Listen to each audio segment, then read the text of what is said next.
Hello mga Kadon Mekaniko TV. Ayan, ngayon tayo ngayon may ginagawang adventure. Nagpapalit tayo ng speedometer cable. Ayan.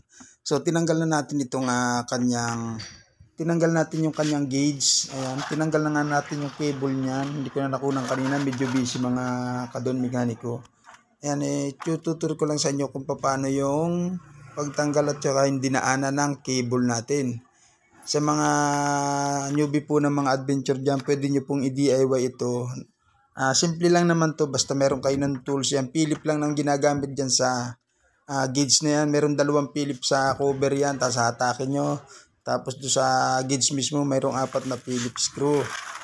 Ayan, tapos dito sa ilalim, makikita nyo po, dito sa ilalim, sa gilid ng transmission yan, mayroon po tayong pinaglalagyan ng dyan nilalagay yung cable, tapos dyan sa butas niyan dyan nakadaan yung mismong cable galing dun sa mismong gauge. Ayan, yan yung ipapasok ko yan dyan guys, papunta rin sa loob, papunta sa loob yung dulo niya kasi sasaksak yan dun sa mismong speedometer, yung white na yan. And tapos dito naman sa ilalim yan, may lagayan yan, may guide naman po yung cable niyan mga idol, may guide ang cable niyan para mailagay natin, may thread naman yan, madali nyo mailagay yan. Make sure na isesentro nyo lang doon sa pinakang guide yung cable kasi may guide yan para pag umikot yung gear sa loob, umikot din yung pinakang cable niya papunta ron sa mismong kanyang gauge, sa mismong speedometer niya sa loob. Ayan.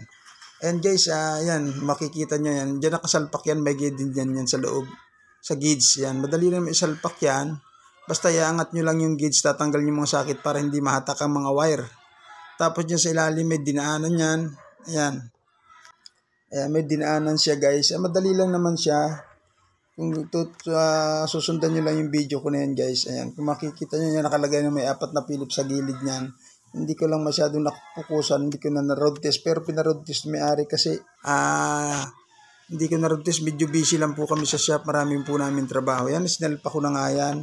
Lagay ko na yung Philip, i-clip nyo lang yan dyan. Tapos may dalawang screw sa ibabaw yan, sa ilababaw yan. Papakita ko sa inyo yung screw. Ayan dyan, after nyan, ni-road test anong may-ari, okay naman. Tapos yun na, okay na siya. Ayan, maraming salamat, sana nakatuto kayo.